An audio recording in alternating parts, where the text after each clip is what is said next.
қайтадан бұрынғы әңгімеңді айту үшін бізді жинадың ба дейді де не істейді, жерден бір тас тауып пайғамбарымыз саллаллаху алейхи уассаламға лақтырады. Бірақ та ол тас тимейді. Бірақ та адамдар тура сол сияқты Абу Лахаб сияқты пайғамбарымызға тас атып кетпесе де, бірақ та олар қайтадан ешқандай иман келтірместен бұрылып тарап кетеді. Бұл осындай екен. Қай жерде бір исламға, иманға шақырып жатқан кезде соның ішінен бір адам келіп дүрсе қоятын болса, ана бүйтіп тұрған нәрсені резко қиратады екен. Бір картадан үй салған сияқты, карточный домик біреуін тартпасаң көрсете алады ғой, тура сол сияқты бары түсіп кетеді екен. Пайғамбарым саллаллаху алейхи уассалам енді бұл кезде де көңілі қатты жабырқау болса да, өзінің ісін жасырын болса да, жария болса да, елдердің бәріне айтып жүреді. Пайғамбарым саллаллаху алейхи уассалам бұл айтып жатқан нәрсесі сол заманда қалыптасып қалған адамдардың істеп жатқан тірліктері. Кейбіреуі бағандағы өздерінің арақ сататын заводтары бар, магазиндері бар. Анау зинаға айналысып кеткен кәдімгі публичный домдары бар.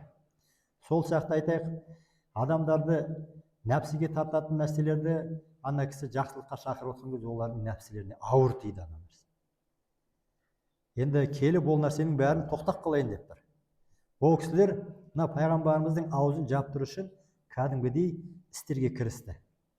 Енді ойла, қазірге келіп бір магазин ішінде арақ сатып тұрса, сен каждый раз кіріп, сол магазин ішінде хозяиндардың алдында тұрып, арақ ішуге болмайды деген сияқты ана жақта тұрып не болып жатсаң, қалай тиді аналардың нәпсілеріне? Жаман тиді ол.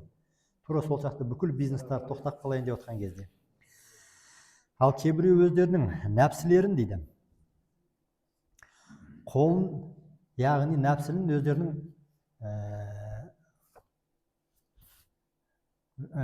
өздерінің бүкіл ермектерін нәпсілерін қолына берген, яғни шайтанның уысына бергенде.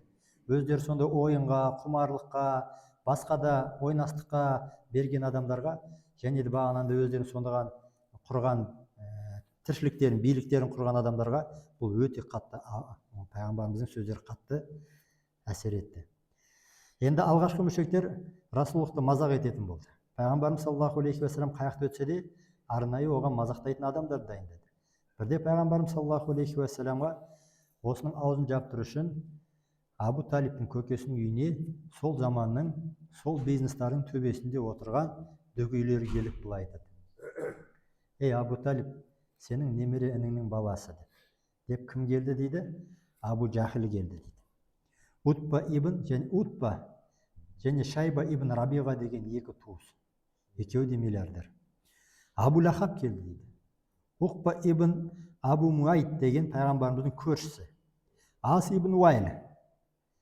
Ас ибн Уайл деген кім десе, Амр ибн Ал-Ас деген білесіздер ғой, сол кісінің әкесі. Одан кейін Асвад бин Мутталиб келді.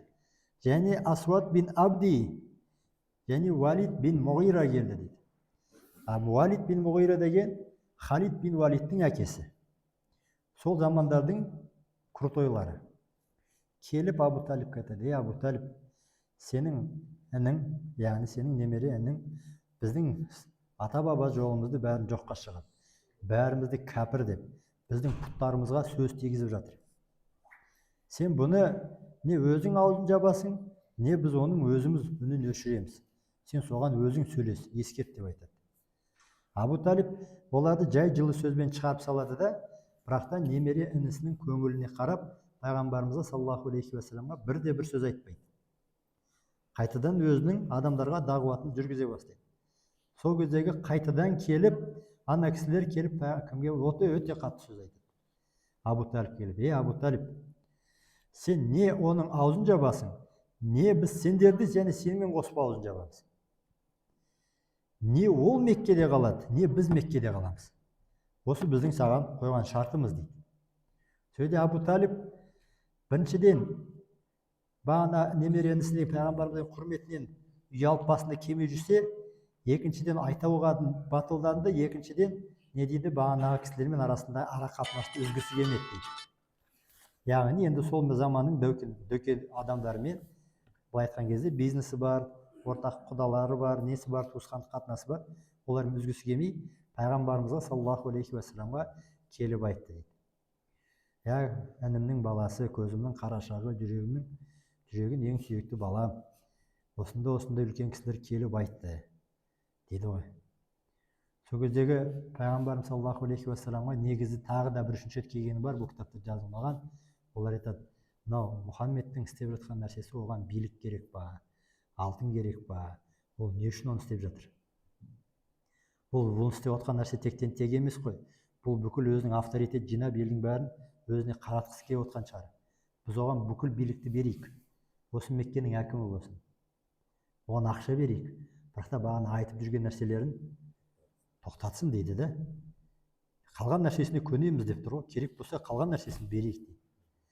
Сөйтіп осыны әңгімені жеткізген кезде пайғамбарымыз саллаллаху алейхи уассалам айтады: ей көке, бір нәрсені дұрыстап біліп алыңыз деп көзіне жас келіп кетеді дейді.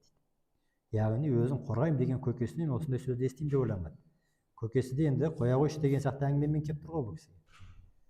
Сол кезде айтады: олар менің оң қолыма күнді қойса дейді, сол қолыма айды қойса дейді. Олар дейді бәрібір де менің ешқашанда Алла субхана тағала жіберген аманатымды ешқашан мен сөзімді тие алмайды.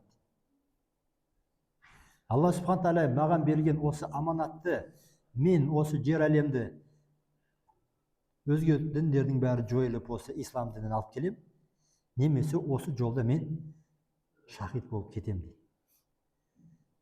Сіз менің позициямды түсіндіңіз ба дейді ғой.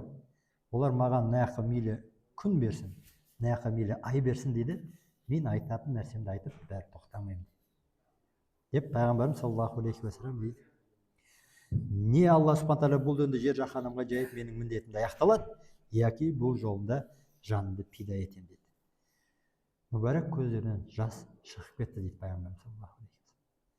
Оған бағанағы Абу Талибтің жүрегі езіліп, әй көкемнің баласы дейді, сен енді өзіңе міндеттелген нәрсеңді істей бер дейді. Мен тірі тұрғанда саған ешкім саусағын ұшын да тигізбейді дейді де Абу Талиб өзінің бүкіл Хашим ұлдарын және бағанағы Абдул Муталиб өзінің әкесінің бүкіл бауырларын бәрін жинайды да айтады: ей, бізге берілген аманат мына Мұхаммед ибн Абдуллах деген інілеріміз берілді. Осыдан бастап кім оның жанını қиғысы келетін болса, олар біздің жауымыз. Біз осыдан бастап біз оны қорғаймыз деп айтады ғой. Оның ішінде тек қана кім келіспейді? Абу Лахаб қана келіспейді. Бұл әңгіме бағанағы дөкейлердің құлағына жетеді. Хашим ұлдары мен Абдул Муталибтің ұлдары барлығы келіп пайғамбарымызды қорғаймыз деп жатыр. Деген кездегі бағанағы Халид бин Валидтің әкесі Мұғираны айттық қой, Валид бин Мұғира деген соның өзінің баласы бар, екі баласы. Бір баласы Халид.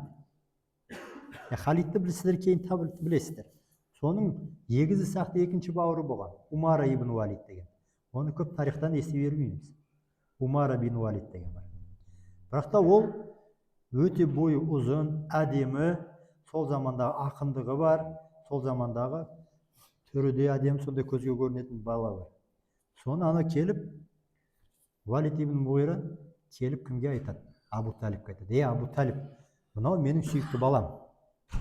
Міне мына баланы өзіңе алды, қандай ісіңе қолданғың келсе қолдан дейді. Ал енді тура сол балаңа татитын, сен анау Мұхаммедті маған бер дейді. Біз ол Мұхаммедті өлтірейік дейді. Енді тең-бе-тең ғой дейді, саған бір бала бердік, сен бізге бір бала бердің дейді. Ауыстыру алға дейді. Біз оны өлтіреміз дейді.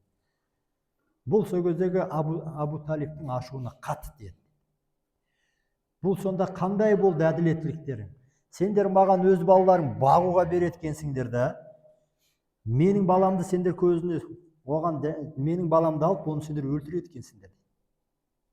Ондай болса сендер маған өз балаларыңды беріңдер, мен де оны өлтірейін дейді.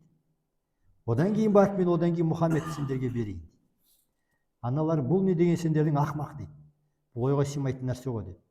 Біліп қойыңдар, сендердің валидтарыңа бағана алып келген, және мейлі қандай умараларыңды алып келсеңдер де, Мұхаммед олардан әлдеқайда қайырлы деп ашуланады. Сол кезде әкеліңдер, егер сендер балаларыңды өлтіруге маған берсеңдер, мен Мұхаммедті сендерге өлтіруге берейін деген кезде олар тоқтап қалады. Олар айтады да: ей, сенің балаң дейді, біздің ата бабамыздың дінін қорлап жатыр ғой. А біздің саған берейін деп отқан баламыз сенің ата бабаң дінін қорлап жатқан жоқ қой дейді. Сол ғой бұл жердегі разница деп айтады. Сол кезде айтады: ей, қос екеш түйе де өз баласын ботасын қорғаймай ма?